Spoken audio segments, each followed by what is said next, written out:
Simraid YT, and today we're going to be doing the Doom Tower.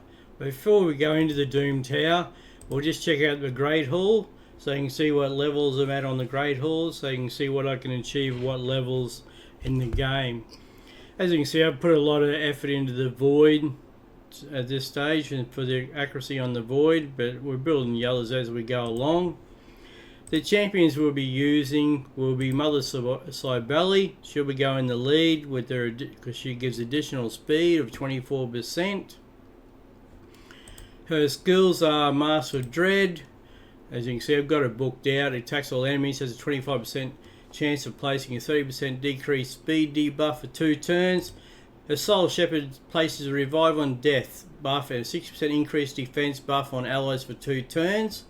And Uncanny Transfer. This will give her, if she has more health than another champion on your team, you can do the swap over and swap their health across. Mastery, she's been built out for offense and defense, as you can see here. Next, another champion on the team will be using Solus. He'll be used as a nuker. He's the same building offense and defense movements. So yeah, he'll be there for a lot of skill, for a lot of attack in our team. His skills are Bewildering Blow. Attacks one enemy, has a 35% chance of placing a stun debuff for 1 turn. And you can see I booked him out as well. Attacks all enemies on his Reign of Terror, increases the duration of all debuffs on each target by 1 turn. Then places a Provoke debuff on all enemies for 1 turn, places a shield buff on this champion for 2 turns equals to 30% of the damage inflicted. Damage increases by 10% for each debuff on the target. Wave of Despair. Attacks 3 times at random. Each hit has a 75% chance to remove all buffs. Also places Provoke debuff for 1 turn if a buff was removed by this skill. The Provoke debuff cannot be resisted, and then his aura won't matter because he's not in the lead anyway. Another champion on the team will be Madame Ceres. For her masteries, we build her out in defense and support because she's really there for her buffs, so really for what we're going to use. She's booked out as well. Panic Spread. Attacks one enemy, has a 20% chance of placing a fear debuff for 1 turn. This chance increases to 30% if the target is under 1 debuff. This chance increases to 45% if the target is under 2 or more debuffs. Midnight Ritual decreases attack and decreases defense. Removes all buffs from enemies, then places a 50% decrease attack debuff and 60% decrease defense debuff on all enemies for 2 turns. Trick or Treat.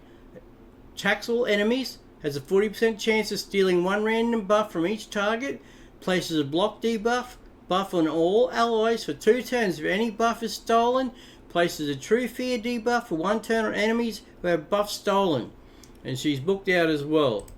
Witch's Grace places a shield buff on this champion equal to 10% of their max HP at the start of each turn. When attacked while under a shield buff, has a 35% chance of placing a fear debuff on attackers for 1 turn. We will have AOX in here as well. His masteries, he's put in some offense and support because he's there to heal and give health to our other champions. Attacks 1 enemy 2 times. Each hit has a 10% chance of placing a 5% poison debuff for 2 turns. Places a 50% decreased attack debuff on all enemies for 2 turns. Also has a 75% chance of decreasing each enemy's turn meter by 20%. Places a 30% decreased critical rate debuff on the target for 2% for 2 turns if they have a 50% or more turn meter after turn meter decreases. Lure of Restoration. This is what he's really in the team for. He attacks 1 enemy, then heals all allies by 10% of their max HP. Heals each ally by an extra 2.5% for each debuff on the target, and I have him booked out as well. And then increases the duration of 2 random debuffs on the attacker by 1 turn when attack occurs once per hit. As you can see here, we have him up. Critical damage 79, but his crit rate's important to make it so his turns at 224. His accuracy is 224, so it's pretty good rate for at this stage. And then we have Royal Guard. Now, Royal Guard skills, he's going to be another nuker in the team. Attacks one enemy, has a 50% chance of placing a 60% decreased defense buff for 2 debuff for 2 turns. And you can see I've got him booked out. His hamstring attacks 4 times at random. Each hit has a 60% chance of placing a 30% decreased speed debuff for 2 turns. Each hit also has a 60% chance of decreasing the target's turn meter by 25%. But this is his most important one, is his takedown. Attacks all enemies, damage increases according to the enemy max HP. And you can see I've got the additional books on here. His masteries, he is set up under offense to give the additional attack and some support.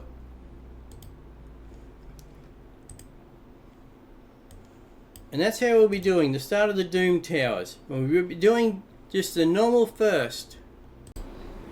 We're in the Doom Tower, we're at 435. Our team consists of Mother Cybele in the lead, which gives the additional 24% speed for our champions. Madness Arrest has debuffs and buffs available capabilities to help our champions and to make the enemy weaker.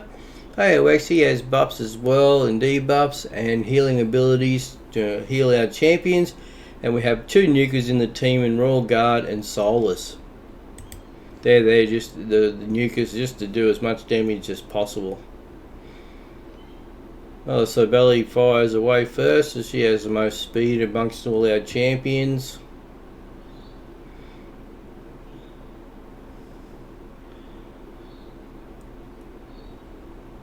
Well, Belly has that skill as well to bring champions back from the dead if they do die. She has that extra ability. As long as we can get plenty of debuffs out there, that makes the more easier it is for our nukers to do extra additional damage.